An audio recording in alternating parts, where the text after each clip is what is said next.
Hello everybody and welcome to another video. I have followed the season 6 hype for a very long time, so let's do something different today. I'm going to talk about 10 new cars I would love to see in the Crew MotorFest. It's one of those things that we have so many cars, so much selection, but I want more. I want more. So I'm going to talk about cars that are either fresh out the showroom or cars up and coming, things that we can look forward to. So let's start with number 1. The Lamborghini Temerario, the long-awaited replacement for the Huracan. Yeah, the Huracan's been around for bloody years now. I'm not joking, I found one of these pre-production in a field near a car show. This is back in the days when we had potatoes to shoot pictures with. The Temerario actually gets rid of the V10, the iconic sounding V10, for a 4-litre V8 with 3 electric motors that produce 907 horsepower and 590 pound-feet of torque, which is actually insane. It dwarfs the Huracan by a lot. And it's going to be extremely fast. It needs to be in this game. It just needs to be. 0 to 60 in 2.7 seconds and 210 mile per hour. This thing is a beast, and I think it is the worthy replacement for the Huracan. It needs to be in this game. So, on to number 2. The 2025 Ford Mustang GTD. Okay, I know what you're thinking. You're joking. Not another one? Okay, however, the GTD is not just a standard Mustang. This is a £500,000 Mustang. It doesn't really share many parts with the standard road car. This is basically the Mustang GT3 race car that is legal for the road. They have taken the actual chassis and everything from the GT3 car and made it road legal. These are specialist, and you have to be picked to buy these. You can't just buy one off the shelves, you're picked. The GTD has a supercharged 5.2 litre V8 that produces over 800 horsepower, but what makes it special is the fact that it has 50-50 weight distribution front to rear, which is a little like the Lexus LFA, which is one of my favourite cars of all time.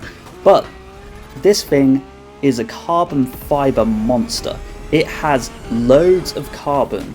The body panels are carbon fibre, it has a carbon fibre drive shaft, and it's just a piece of art. It looks amazing, it probably sounds insane, and this thing would be great for the hypercar class. So it would be the first Mustang, I think, in the hypercar class. Getting to see one up close was amazing. It looks insane, and the colour that I saw it in is not actually a colour it's ever going to be available in, which is disgusting because this colour suits it perfectly. Yes, the top speed is 202, so it's not hypercar, but to be honest with you, I think this is the perfect hypercar for the game. But on to number 3. The Ferrari 12 Cilindri, the successor to the 812 SuperFast. The 12 Cilindri gives off modern day Daytona vibes, or 365 GTB4 if we're going by specifics. 12 Cilindri, the name comes from the fact it still has a V12, so this is housing the same V12 from the Ferrari 812 Competizione, the hardcore superfast, which is insane. So this actually produces 819 brake horsepower and 678 foot-pounds of torque, which is insane. It needs to be in this game as well. This is just a great looking car, and you can get it as a convertible. My only thing when it comes to Ferrari is the fact every time we get them in the game, we cannot modify them. We can change the wheels, we can do a few of the specifics, but we can't modify them. So do we want Ferrari in the game? Of course we do, because look how good this thing is, and look how good it looks. Even though we can't modify it, we still want it in this game. It'll be a hypercar, so why don't we want it? We need it! 0 to 60 in 2.9 seconds, 211 mph. So, 12 Cilindri, please come to the game. But on to number 4. To offset those crazy cars we've just spoken about, how about a Jaguar? This is the Type 00, which is the new car from Jaguar ever since they've decided to get rid of all of their production cars and start afresh. This all-electric beauty is going to be a long, sleek coupe with a long bonnet and a fast back roof. This thing looks really cool. The colours are very interesting. You've got pink, blue, and a rosé colour. To me, the back is incredibly interesting. It almost looks like a partition taken out of a garage door. Am I the only one that thinks this? It looks a little bit like they've taken a cutout of a garage door, stuck it on the back. It looks really cool for some reason, but to me that's what it looks like. So the spec hasn't really been released, and we don't know if it's actually going to be a full production car. This is the route that Jaguar's going to be taken for their style cues, and they have released that the range is going to be about that 400 miles per charge.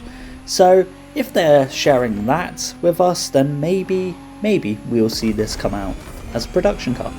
As we don't know the actual performance, we don't know if it's going to be a street tier 1 going against the Ford Mustang Mach-E, or if it's going to be a hypercar going against the Lotus Evija. We don't know. But that's all. On to number 5. As the crew is made by French developers, I am adding a few French cars into this list. So next up is the Alpine A290 Beta Concept. This thing looks wild. It looks amazing. It's a hark back to the 80s. It's a little bit of a love letter to the 80s, if you will. The Alpine A290 Beta Concept takes the already insane Alpine 290, which is already a hardcore version of the Renault 5, which is insane. This is going to be the hardcore of the hardcore, with the original being about 174 brake horsepower. Doesn't sound a lot, but add the concept to this, they could probably get this to over 200. Retro design, big wheels, and electric motor. This thing is basically showing that electric doesn't have to be dreary, it doesn't have to be boring, it could look stylish and amazing. And this is probably one of the only electric cars I really love. Yeah, 200, measly rubbish crap. That's what I'm probably gonna hear. But it looks cool, and that's what matters. And it will go in Street Tier 1, where it's going against Datsuns and a few other cars like the Honda Integra, which also have around that power figure, so who knows, it could be quite quick. On to number 6. With Sidwaj heavily breathing right now, it's the Alpine A110 R. This thing is gorgeous. It's the hardcore version of the car that's still not in this game. The A110 is still not in the crew. Like, that is crazy. French developers. And you don't have the Alpine. Like, what?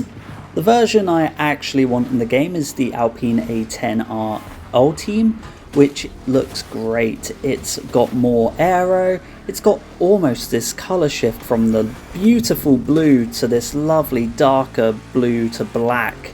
It looks amazing. This version has 345 brake horsepower, 420 Newton meters of torque, so it's fast, it's not slow, and it goes 0 to 60 in 3.8 seconds, which doesn't sound a lot, but for something of this spec and speed, it's amazing. But this will cost you, it's going to be £241,000, and it's only limited to 110 examples, which is kind of sad, but it's a hardcore version of such a gorgeous car. I think It's a shame and it's almost a crime that it's not in the crew. It is. It's really sad. On to number 7. The 2025 Honda Prelude, which looks amazing. I love a Prelude, so to have them back is awesome. The Prelude is now going to be a hybrid, so that's going to have an inline 4 2-litre engine with 2 electric motors, which is going to produce about 200 brake horsepower and 232 foot-pound of torque, which is perfect. It is a proper little nippy car, and I think it would be a great rival to the Alpine A290 that I mentioned earlier. So I think the Prelude is a welcome and a very nice inclusion to this game if they could ever do it. We love Hondas, or well, I love Hondas, and I think it looks amazing. Street Tier 1 of course, but it will be very welcome with the Honda Integra that we already have in the game. But next, number 8. I know, it's another Mustang. You're joking. Not another one? But this one is the Ford Mustang Raptor. It's an off-road version with all-wheel drive and an upgraded suspension, which looks amazing. It looks mean, and in the Crew MotorFest with dirt, this will be the perfect rally raid vehicle. It's got 720 brake horsepower, 640 pound-feet of torque, which is insane. This would be amazing to have in the game, and I think, as Mustangs go, if we get the GTD and we get this, we will have enough Mustangs. No more Mustangs after this, please! On to number 9. The newer shaped BMW 3 Series. So next year we're expecting a whole new generation of BMW 3 Series, so that means the BMW M3 as well, and this would be the perfect car to have in the game. Yes, it's a BMW 3 Series and the M3, they're not that special, but as cars they're solid, they're very good, they're good handling, good sound, so a newer shaped BMW would be really good in the game. I don't know what it looks like, we only have renders and we have the spy shots. I think it could look really nice, as long as we don't go with those horrendous radiators that we've had for the past few years. Radiators, I mean grills. Yes, the new BMW M3 will most likely not have a V8, so it might have a straight 6, but they still sound incredible, so I really want one. So, lastly, on to number 10. And this one's a little bit of a cop-out, maybe you might see it as this. However, I got reasoning. It's the Ivory Tower designs. Whoever is in charge in designing these Ivory Tower cars that they brought into the crew needs a raise and needs to bring more into the game. They are beautiful. Yeah, Season 6 we are getting an Aezus GT race car, but however, look how beautiful the Aezus GT is. It's gorgeous. It's probably one of the most beautiful cars in the game. Also, the other vehicle, the muscle-looking one, the Ogmios, or whatever it's called, looks menacing. It looks mean. So, Ivory Tower, please bring in another vehicle. So you brought in a Street Tier 2, a race car, and we also have the hypercar. Can you bring out some more, please? Because they are bloody lovely, so beautiful. And I drive them a lot more than normal cars in the game. However, that is the end of the video. I know I probably didn't read out your favourite car, so please come into the comments and tell me what car you would love to see in the Crew MotorFest. I'd love to hear it. I'd love to see a little list of people's biggest dreams of cars coming in. But thank you so much for watching. Have a lovely day. Cheers for watching again. This one was a lot of work, so have a great day, gang, and goodbye, toodaloo. My friends, you're all wonderful. Bye.